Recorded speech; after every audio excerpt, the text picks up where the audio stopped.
تمام تعریفوں کا محور رب باری تعالیٰ کی ذات اور درود و سلام محمد و آل محمد کے لیے۔ اللہم صلی علی محمد و آل محمد۔ کچھ سوالات جامع بن نوریہ جامع رشیدیہ سے بھی کیے گئے مجھ سے، جس میں عبدالباسط جمال نے کیا، ایک سوال عبدالحفیظ نے کیا مجھ سے، تو اسی طرح انسٹاگرام میں کچھ فیس بک کے خصوصی دوست احباب نے بھی، اور اسی طرح واٹس ایپ پر بھی سوالات کی بوچھار ہوئی، جس میں سے خاص 3 سوال مجھ سے کیے گئے کہ سید و سادات مسلمان بھی اور غیر سید طبقوں میں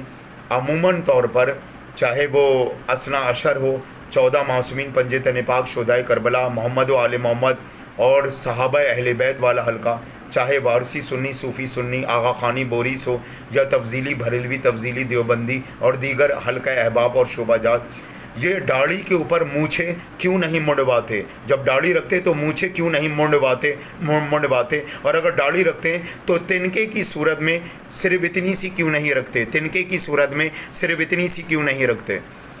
تو اس کا میں جواب دے دوں۔ پہلی تو بات، کیا عالم اسلام کی کثرت سے روایتیں سنتیں اکٹھا کر دیں صحابیوں اور راویوں سے، اور بالخصوص اگر محمد و آل محمد اہل بیت علیہ الصلوۃ والسلام، اولاد رسول، معصومین طاہرین علیہ السلام، پاک و پاک ہستیاں اہل بیت آل محمد، اور اس کے بعد صحابہ کرام سے روایتیں اگر آپ لے لیں اٹھا کے کثرت سے،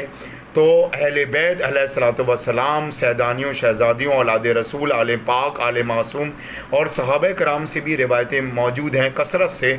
کہ ان سب ہستیوں نے داڑھی کے اوپر ہمیشہ مونچھیں رکھیں گھنی داڑھی کے اوپر، اور رسول کریم نبی اعظم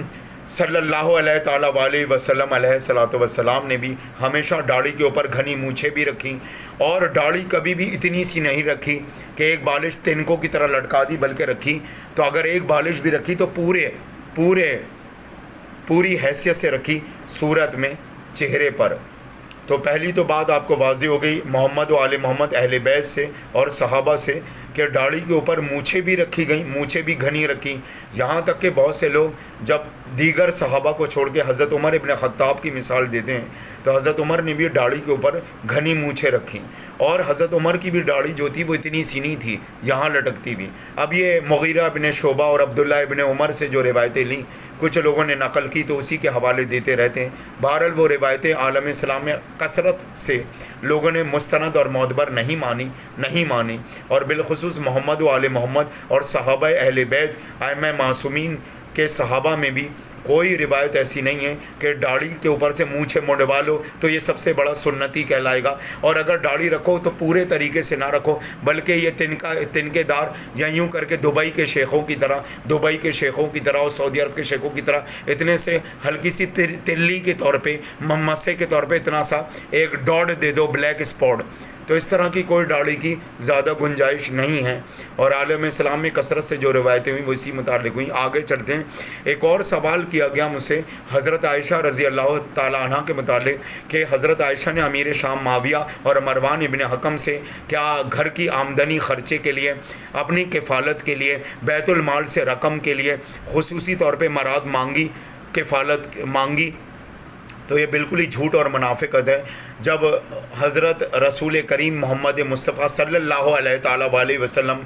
دنیا سے رحلت فرما چکے گزر گئے، اور اہل سنت کی کثرت روایتیں کہ ان کی تو شہادت ہوئی، اور ایک روایت مستند حضرت ابو ہریرہ کو چھوڑ دیجئے، حضرت عائشہ کی طرف چلی جائیے تو ان سے بھی ثابت ہے حجرے کے آخری قیام گاہ کے حوالے سے، آخری قیام جو حجرے میں کیا، اور اس کے علاوہ محمد و آل محمد اہل بیت علیہ الصلوۃ والسلام، سیدانیوں، شہزادیوں، آقازادیوں، ائمہ معصومین سے اور صحابہ اہل بیت سے بھی روایتیں ہیں کثرت سے کہ کبھی بھی حضرت رسول کریم کے گزر جانے کے بعد کسی اور زوجہ، کسی اور ازواج مطہرات نے بھی اور حضرت عائشہ نے بھی امیر شام معاویہ اور مروان سے نہ گھر خرچ کے لیے کوئی پیسے مانگے، نہ اپنی کفالت کے لیے کوئی پیسے مانگے، نہ بیت المال سے کوئی پیسے مانگے، بلکہ حضرت عائشہ نے تو یہ کہا کہ امیر شام معاویہ اور مروان میرے دروازے پہ کیوں چلے آئے؟ آپ بیوہ ہو چکی ہیں، آپ دینی معاملات میں اور ہم پر اعتراضات اٹھاتے ہوئے مت گھسا کریں، دینی معاملات میں مت تعلق رکھا کریں، آپ کو یہ حق اور اختیار اختیار حاصل نہیں، ہم جو چاہے کرتے پھریں۔ تو اس پر حضرت عائشہ نے کہا کہ وائے ہو تم دونوں پر کہ تم دونوں میں سے ایک نے میرے بھائی محمد بن ابی بکر کو صحابی علی ہونے کی بنیاد پر، علی کے شاگرد ہونے کی بنیاد پر قتل کیا اور گدھے کی کھال میں سی دیا آگ میں جلا کر، اور دوسرے عبد الرحمن ابن ابی بکر میرے بھائی کو جو ہے زد و کوب کیا اور دھمکیاں دیں تو وہ میرے حجرے میں چلے آیا۔ مروان اس وقت میں نے تم سے کہا تھا کہ تمہارا باپ حکم حرام زادہ اور تم اس حرام کا ٹکڑا، اور امیر شام معاویہ نہ مجھے تمہاری مراد چاہیے، نہ کوئی کفالت چاہیے، نہ تم سے کوئی آمدنی کی رقم چاہیے، نہ میں تمہاری محتاج ہوں اپنے شوہر کے دنیا سے گزر جانے کے بعد۔ تو یہ الفاظ مختلف روایتوں میں آپ کو حضرت عائشہ کے مل جائیں گے مختلف طریقے سے۔ تو ٹھیک ہے، بہت سے معاملات کلیئر ہوئے کہ داڑھی کے اوپر مونچھیں بھی رکھیں آل محمد نے اور بڑے بڑے صحابہ نے، اور اسی طرح جو ہے داڑھی بھی رکھی تو پوری رکھی رسول اکرم صلی اللہ علیہ تعالیٰ علیہ وسلم نے، یہ نہیں کہ یوں کر کے لٹکا دی اور ایک نقطہ دے دیا بہت بڑا گہرا، تو اس طریقے سے کوئی نہیں رکھی گئی۔ وما علینا الا البلاغ المبین وصلی اللہ علیہ تعالیٰ رسول الکریم، اما بعد، طیبین الطاہرین المعصومین المنتخبین المنتجبین المظلومین وَإِذَا اطاعت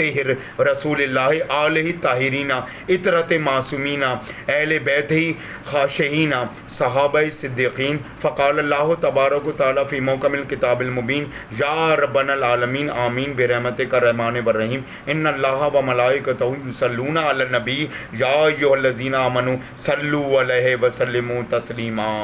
اللہم صلی علی محمد وآل محمد، اللہم صلی علی محمد وآل محمد، اللہم صلی علی محمد وآل محمد۔